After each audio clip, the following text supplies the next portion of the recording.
Okay, so now we're going to start getting into two-dimensional static equilibrium.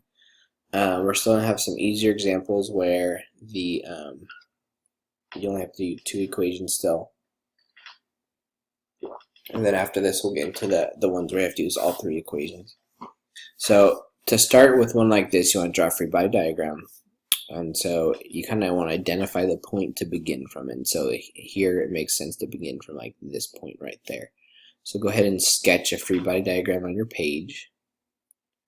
It should look something like this. We have the downward weight. Okay, we have a force of tension, we'll call it T2 up to the side, pulling at an angle. If this is 80 by alternate interior angles, this is 80. Then we have a force pulling this way, we'll call T1. And that's pulling up at 30 degrees, again using alternate interior angles. Now before we start solving this and finding T1 and T2, the tension in the strings, I want to mention that there's a couple clues here. Okay, these strings have different amounts of tension, and the reason why is because they're hanging at different angles. Okay, if they had the same tension, then the angle would be the same on both sides. Okay, so before we start solving this, which string do you think has a greater tension, string 1 or string 2?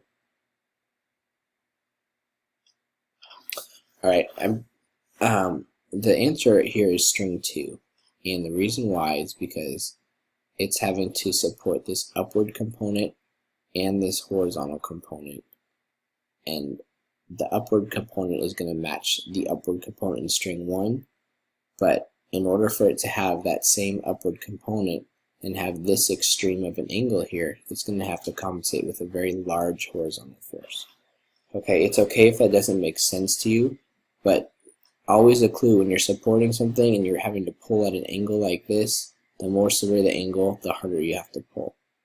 Okay, think about if you were like trying to pull a string tight. You can never get it all the way tight, and the tighter it gets, the harder you have to pull to get it any more tighter. Okay, so here we're going to do net force equations. We can do net force for x and net force for y. I'm going to start with net force for y. So the sum of the forces in the y direction have to add to be equal to 0.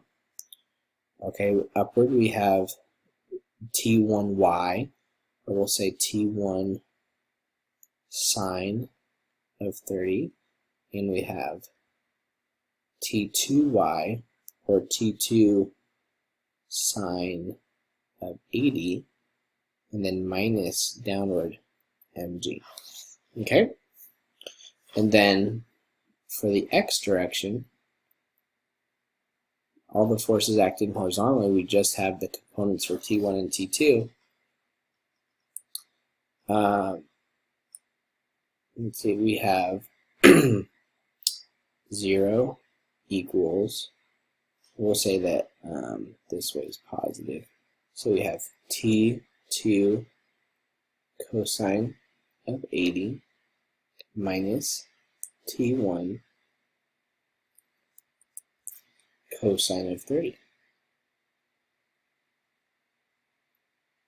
Okay, and now we can do use this as a system of equations. It gets a little tricky from here since we don't know the values. I'll solve this, I guess, for maybe T1 and then substitute in. So I'll add this to the other side.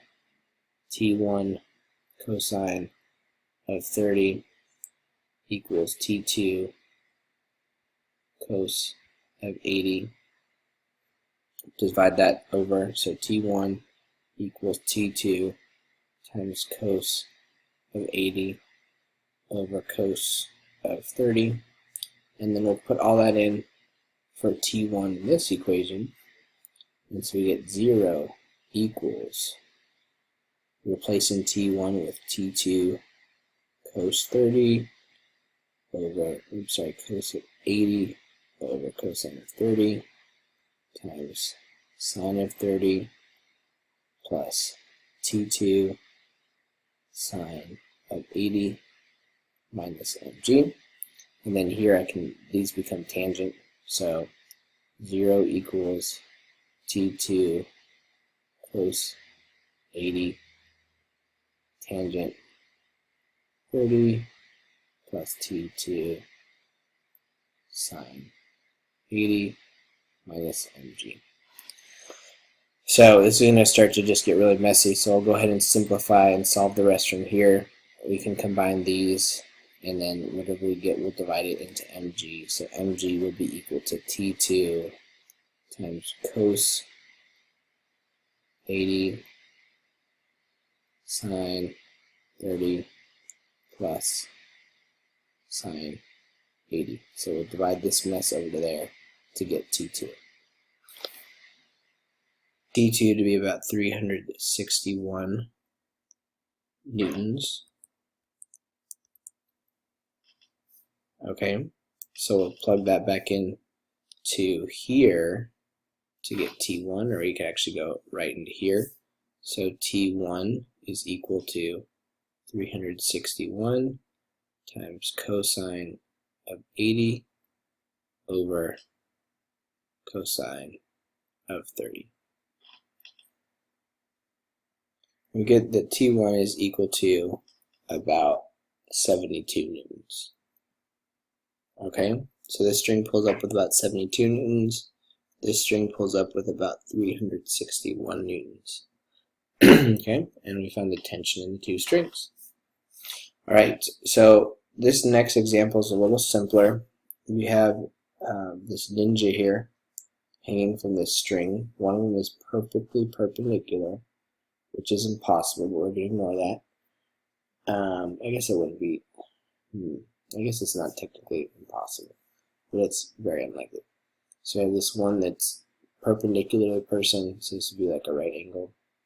And this one that's at like a 37-degree angle. Okay, and we want to find these two tensions. We'll call this T1 and this T2. Okay, so the first thing I want you to do is to draw a free body diagram of the scenario. Alright, so your free body diagram should look something like this. Alright, we have mg for the person, we have T1, we have T2, we have an angle of 37 degrees. Okay, now I want you to write the two net force equations for x and for y. In the order that you do them doesn't matter. Remember last time we did this one first. Again, it doesn't matter which one you do. For x, you should get that 0 is equal to T2 cos of 37 minus T1. And for y, you should actually get that T2 sine of 37 minus mg is equal to 0. So this one's a little bit easier than the last one we did. Okay, go ahead and solve now for T1 and T2. Now when I do this, I would solve for T2 first. I would add mg to the other side, so that mg is equal to T2 sine 37. Divide that over, so T2 equals mg over sine of 37. And we get about 977 newtons for T2. And then to solve for T1, we're going to go to this equation. T1 will be equal to, we add to their side, T2 cos of 37. And so T1 is equal to about 780 newtons. Okay? And there we have it.